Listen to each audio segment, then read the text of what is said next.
Le conditionnement. J'aime bien l'expliquer, en tout cas l'introduire avec un exemple très simple.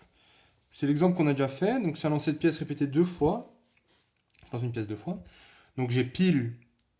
Donc si je représente ça dans un arbre, j'ai quoi? J'ai pile, pile, pile face pile ou face face. Donc là j'ai pas mis les probabilités, mais on est d'accord que c'est toujours 0,5 au-dessus. Ouais. Parce qu'en fait, il y a une petite notion qu'on va approfondir après, c'est l'indépendance en gros. C'est quoi? Ça veut dire, je lance une pièce, si je la lance maintenant ou si je la lance 10 fois, quand je suis à la 9e fois, est-ce que le résultat de la 8e fois influence mon résultat? Non, pas du tout. D'accord? Parce que cette pièce, en fait, chaque expérience, c'est comme si c'était une nouvelle. En fait, c'est une nouvelle expérience. Elle ne dépend pas de l'expérience d'avant. Donc ça, on va approfondir après. Mais vois ça comme ça. Maintenant, le conditionnement, qu'est-ce que ça veut dire? En fait, le conditionnement, c'est, on se demande quelle est la probabilité si je sais, si je connais déjà un événement antérieur. Ouais. Alors, qu'est-ce que je veux dire par là? Donc, si on prend les expériences de manière indépendante, donc je fais deux lancers. Donc, à chaque fois, mon lancer, donc je lance une fois, j'ai 0,100, j'ai une chance sur deux d'avoir pile. Je relance, bah, la même chose. Par contre, quelle est une question qu'on pourrait se demander, c'est quelle est la probabilité d'avoir pile, sachant que j'ai déjà eu pile? Donc en fait, la question c'est, je veux de nouveau avoir pile, donc je vais avoir une séquence pile-pile. On est d'accord?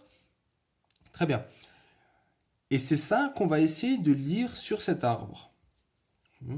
Où est-ce qu'on peut lire ça? Alors le conditionnement, de manière générale, c'est probabilité maintenant d'un événement A, sachant B.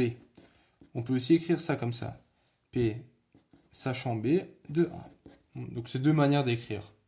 Et ça, par définition, ça va être quoi? Ça va être probabilité de A et B divisé par probabilité de B. Voilà, donc ça c'est la définition un peu théorique. Moi je trouve que elle est peut-être pas très parlante.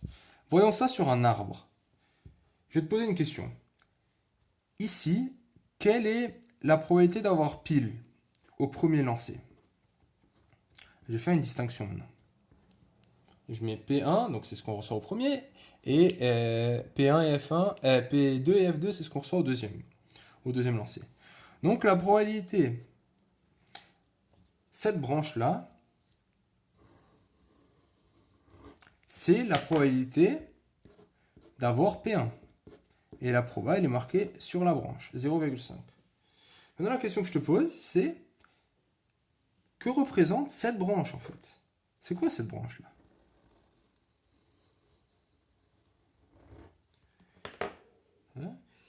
Et si là tu me réponds, c'est la probabilité d'avoir pile au deuxième lancé. Est-ce que c'est vrai ça? Réfléchis bien.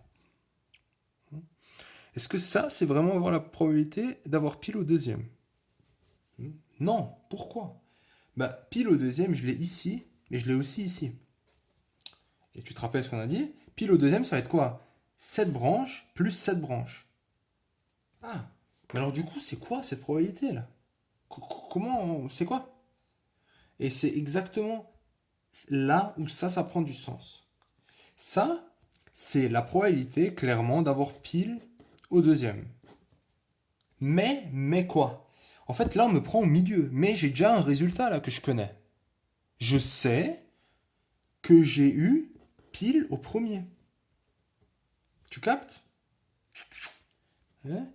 Encore une fois, c'est indépendant, donc c'est 0,5. Ça reste 0,5 cette affaire. Donc je veux dire ça, que j'ai eu pile avant ou après, la pièce, elle, je veux dire, elle reste équilibrée, c'est une pièce non truquée, donc ça change rien. Mais juste pour te dire que ça vient de là. Tu peux voir ça comme ça. Regarde maintenant. On sait quoi maintenant? On sait que la probabilité donc la probabilité d'avoir pile et pile, c'est égal à quoi? On a dit que c'est la multiplication. Donc on est sur un chemin, donc on multiplie les trucs entre eux, les branches. Donc j'aurai 0,5 et la première branche, on a dit que c'est la probabilité, pardon, pile 1 et pile 2. Donc on a dit que c'est la probabilité d'avoir pile au premier fois le deuxième. Probabilité d'avoir pile au deuxième, sachant, ou je le mets en dessous si tu veux, que j'ai eu pile au premier. Et le voilà. Si maintenant je l'isole lui, ouais, bah c'est égal à quoi? C'est égal à lui. Donc probabilité d'avoir pile, tac, divisé par P1. Tu vois? Donc c'est quand même plus simple de voir un peu à quoi ça sert cette affaire en faisant ça, en faisant ce rapprochement avec un arbre. Vu que maintenant tu dois être à l'aise avec les arbres, je pense. On est bon? Très bien.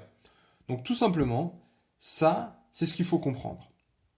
Le conditionnement, et donc surtout vois-le sur l'arbre. Je pense que ça, c'est essentiel.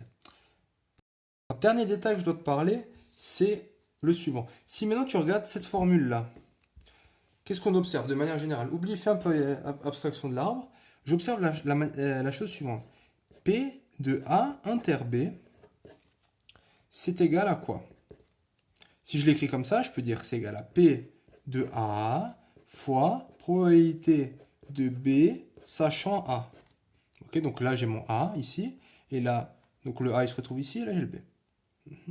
Mais en fait, ça serait aussi égal à P de B fois P de A sachant B.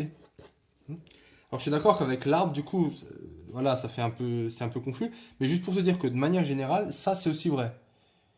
Voilà, donc ça c'est juste ça pour que tu comprennes que la probabilité d'une intersection, tu peux la définir de deux manières différentes. Alors, pourquoi c'est utile? Regarde maintenant, regarde bien. Et ça sera les petites subtilités, c'est en fait tu vas faire en sorte de mettre ici, donc de choisir ton A de manière propice à ce que l'événement A soit l'événement que tu connaisses. Donc si tu sais quelque chose, tu vas le conditionner par A. Et si tu sais B, ben, tu vas le conditionner par B. Donc l'idée de cette formule, c'est juste tu conditionnes ce que tu sais.